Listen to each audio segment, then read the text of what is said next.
Amigos do Fala Jadiel, aqueles que sempre nos escutam pela nossa âncora de rede, nossa rádio Capibari Mirim FM, e também pelas nossas redes sociais.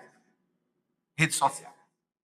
Esta semana tem um ditado interessante que se falava muito, era um dito popular de prefeitos há três décadas atrás, na década de 90 principalmente. Isso era consequência de escassos recursos, e a maioria dos prefeitos diziam assim: eu agora estou virando um mero pagador de folha de pagamento, não tenho condições de investir, coisa e tal. E isso era uma lamúria incessante de todos os prefeitos, principalmente do Nordeste. Isso era dito muito na década de 90. De um tempo para cá, as coisas vieram mudando, as questões das emendas impositivas, vamos falar de emendas, deu um upgrade legal, deu um plus legal à questão dos recursos, uma maior facilidade na questão dos recursos federais, devido à força das bancadas, através de deputados, senadores, enfim. E essa semana eu estive em Brasília no encontro dos novos prefeitos e prefeitos reeleitos, promovido pelo governo federal, onde tinha várias ações temáticas de cada ministério, daquilo que os ministérios fazem, das ações que estão destinadas aos municípios, né?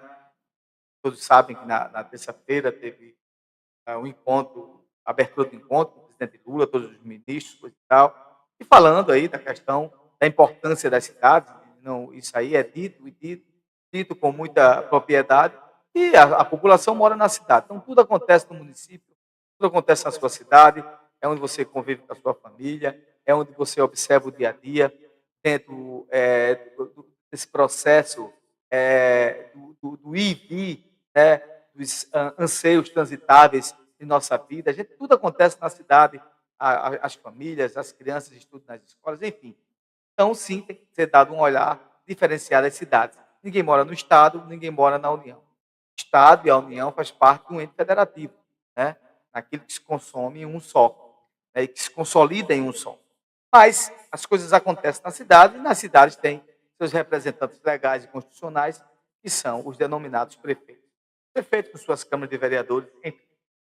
E uma coisa que eu achei interessante, me reportando ao meu primeiro comentário, o governo federal, daqui uns dias, e isso não vai demorar muito, a continuar como está, a continuar com um orçamento refém de emendas de bancadas, de imposições, de emendas especiais, que isso não estou dizendo que isso seja ruim, né? Até que tem agora uma mudança agora daquilo que você recebe a emenda e tem que dizer onde é que você vai investir.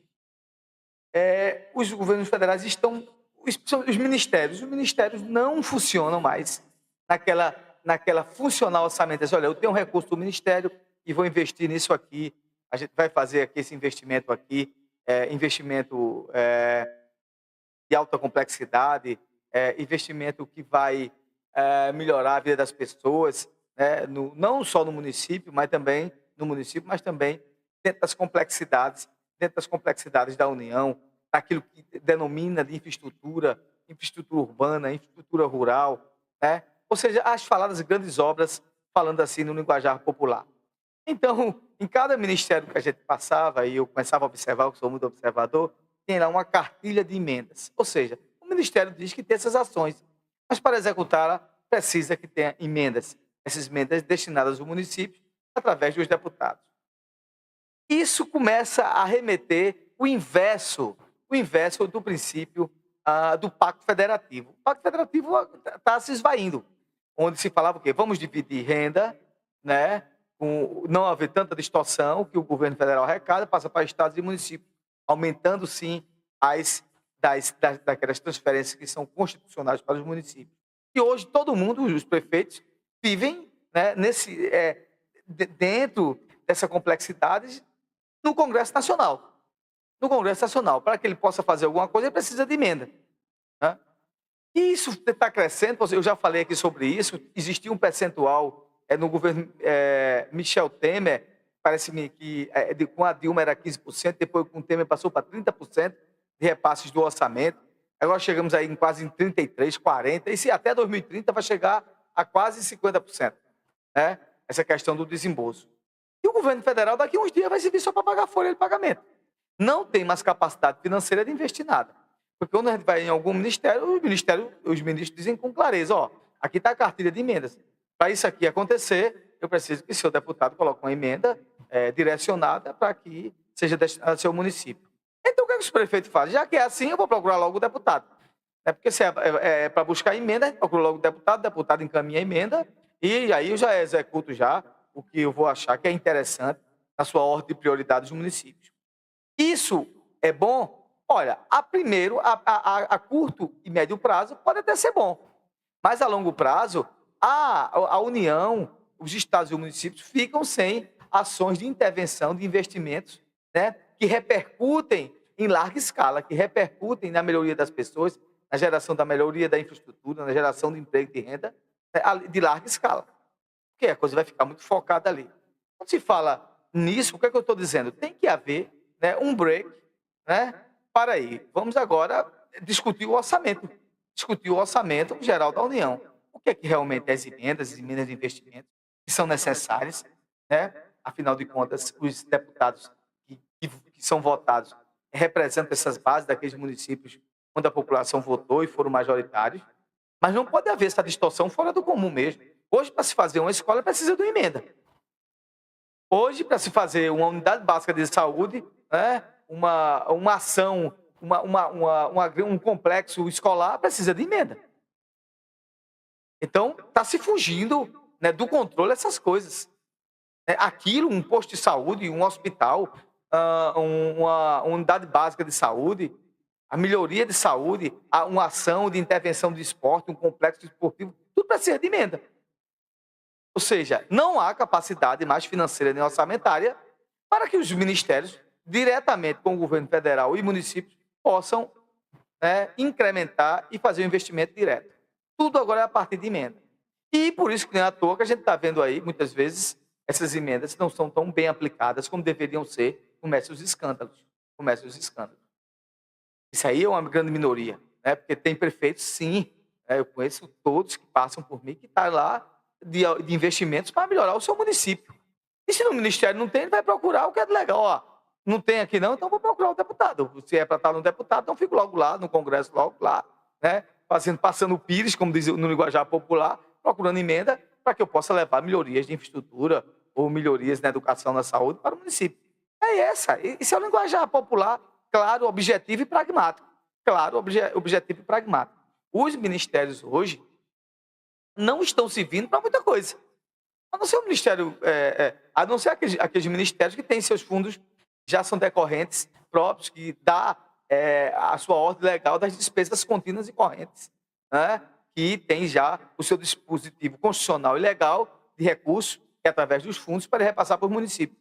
Por exemplo, o Fundeb, Ministério da Educação, né, o Fundo Nacional de Saúde, Ministério da Saúde, né, o Ministério do Desenvolvimento da Assistência Social tem o seu fundo social, e agora teve até um ministério novo, que é o Ministério do Microempreendedor, né, da microempresa, capitaneado pelo ex-governador e ministro hoje, Márcio França. Então, é isso que eu estou falando. E os outros ficam lá, olha, a gente não tem nada aqui, para a gente fazer alguma coisa, vocês precisam falar com o deputado de vocês. Olha, se é para falar com o deputado, se é para buscar recursos através do deputado, não precisa mais de ministério. E isso, no meu entendimento, é preocupante. Isso já estava acontecendo nos governos anteriores. Isso aconteceu no governo Michel Temer. Já estava começando no governo Dilma, antes do impeachment. Depois veio, até por questões de sustentabilidade no poder. O governo federal ia abrindo mão, para sustentar no poder, para o Congresso. Depois isso ficou muito mais arrojado, no sentido que aumentou demais a disponibilidade, né, de abrir mão do próprio orçamento do governo federal no governo Bolsonaro, e o governo Lula continuou. Essa mesma pisada, por isso que a turma diz, olha, o governo hoje é refém do Congresso. É sim, sem sombra de dúvida. Né? Porque para fazer uma obra precisa agora que o deputado, porque do recurso do governo, a máquina inchada, a verdade é essa, E precisa de alguma coisa, precisa de uma emenda, um investimento, para que o governo possa executar um projeto que ele mesmo criou. Um projeto que ele mesmo criou. Por exemplo, eu vou dar agora um exemplo claro. O PAC mesmo, que é o PAC 2 falado, para ele funcionar, o governo foi bem claro, olha, fala com o seu deputado, com o seu senador, para colocar as emendas lá para a construção da escola, do complexo esportivo, né, do hospital, da unidade básica de saúde. E é isso que está acontecendo em Brasília. Infelizmente, o pacto federativo está sendo quebrado. Se fala sobre o pacto de receita, pois bem, por que eu estou falando de pacto federativo? Se não houvesse tanta distorção na relação dos repasses, não precisava de tantos prefeitos estar em Brasília. Uma obra ou outra, de uma coisa mais complexa, que tivesse um grande vulto de valor, sim. Né? Então, o quê? Tem que fortalecer mais os princípios dos repasses constitucionais, de FPM, né? E também de fundos de participação do Estado, para que não haja tanta distorção, né? Porque isso só vai enfraquecer o tão falado Pacto Federativo. Né? Você já pensou agora, se isso começar a crescer demais, daqui a pouco, para se fazer uma ponte, calçar 10 metros de rua, tem que falar com o deputado. Porque as instituições constitucionais só vai dar só para manter a máquina. Manter a máquina. Então, tem que sentar todo mundo. Eu não entendo que o governo agora, o país chamado Brasil é interessante, tem um ano sim, outro não, já é eleição. Só se fala agora em eleição de governador, eleição de deputado, a questão de eleição para presidente. E essas coisas vão ficando, empurrando com a barriga, e um belo dia estoura. Um belo dia estoura, e só quem sofre, sabe, minha gente? Quem é o afegão médio que está lá na ponta? A população. Como eu sempre digo, é o afegão médio. A população mais carente, a população que mais precisa dos serviços públicos. Então, é necessário sim, repensar o Pacto Federativo. Porque os ministérios hoje não servem, com exceção de um ou dois, três, eu acho que 4, a indústria do comércio também não necessita tanto, né? Mas os outros necessitam, tudo para fazer necessitam de emenda. Tanto é que o governo federal lançou, todo ministério tem uma cartilha de emenda. Aqui é a cartilha de emendas. Isso não se fazia antigamente. Não tinha isso antigamente. O governo federal lançava seus programas. Vocês lembram do PAC? O, governo lança, o primeiro PAC, o governo lançou o PAC no seu segundo governo e, de repente, tinha condições orçamentárias de começar a tocar. Tanto de ações para os municípios, tanto de ações para o Estado, como também de ações, de intervenções de impacto econômico e social, né, e infraestrutura dentro das esferas e do nosso continente, né, de todo o território brasileiro. Eram melhorias, quando você melhora o aeroporto, começa a construir uma ferrovia, isso tudo se fala de escoamento de produção, você está melhorando o conjunto da obra. Então, o governo vai se limitando, porque não tem mais condições de tocar as ações, né, os programas de intervenções de Estado. Como eu digo, o que é os programas e ações de intervenções de Estado? É aquilo que, no conjunto do PIB brasileiro, vai melhorar a vida das pessoas. É porque ele vai a falar da reação em cadeia, reação positiva em cadeia através de investimentos. Investimentos públicos de grande relevância, que não está ali centralizado só numa área. Né? Investir no Nordeste, quando se fala em investir no Nordeste, né, para melhorar produção, geração de emprego e indústria, está se falando no Nordeste todo. Né? Que até aquele município menor também vai receber, né, através de recursos ou de transferência de ICMS, de IPI, vai receber também aquele alavancamento financeiro. Mesmo que seja um município isolado, e, né, que não tenha ligações próximas aos municípios polos de altos investimentos, mas ele recebe indiretamente. E a continuar dessa forma, esse cenário só tende a piorar.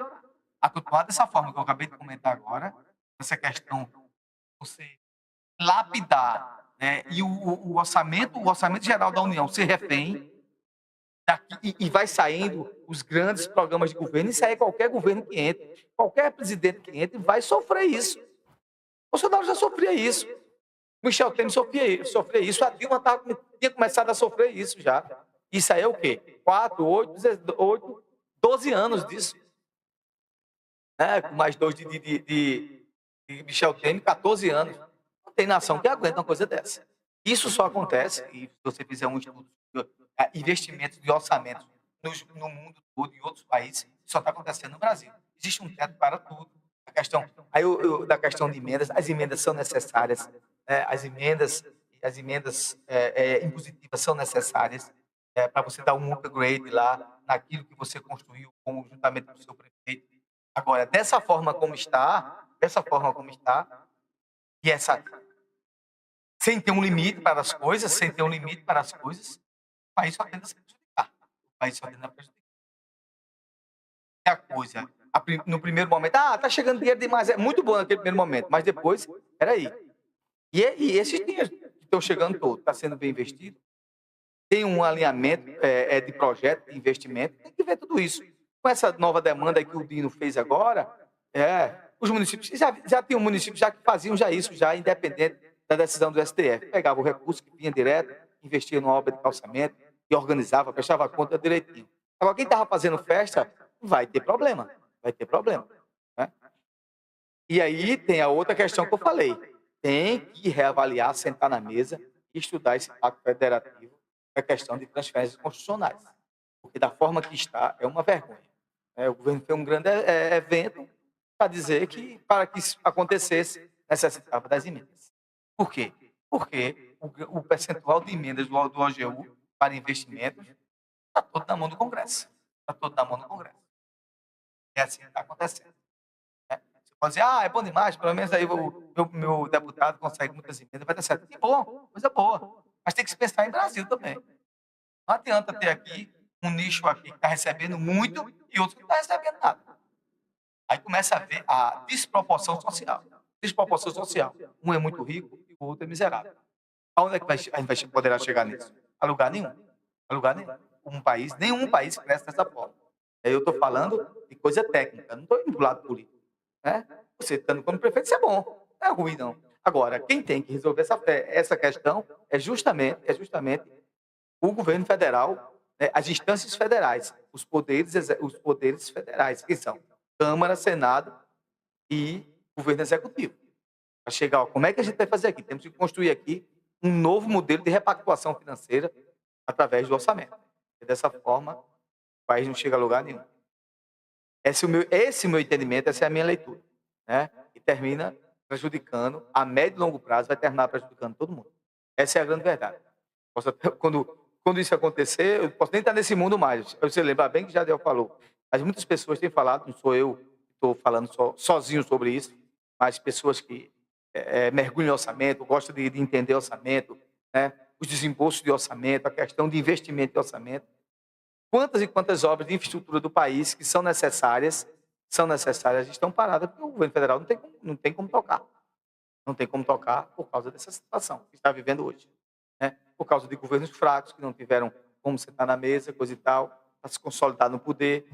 O de agora também, para fazer esse grande governo de coalizão, tem que ceder muita coisa, e aí a gente está vendo o resultado. O resultado chega a lugar nenhum. E só quem sofre, continuo dizendo, quem sofre é a população. Porque não vê a coisa acontecendo de fato. No primeiro momento, pode ser até bom, acontece aquilo ali, coisa e tal. Mas a médio e longo prazo, nenhum país sem investimento em infraestrutura urbana, nas altas complexidades de obra, né, em estradas, rodovias, concepção de melhoramento das melhorias de modernidade, né, através de tecnologia de informação, através de investimentos, buscar captar investimentos, chega a lugar nenhum. Esses investimentos passam, sim, pela melhoria da infraestrutura de qualquer país. País sem infraestrutura, ninguém vem investir. Essa é a grande verdade.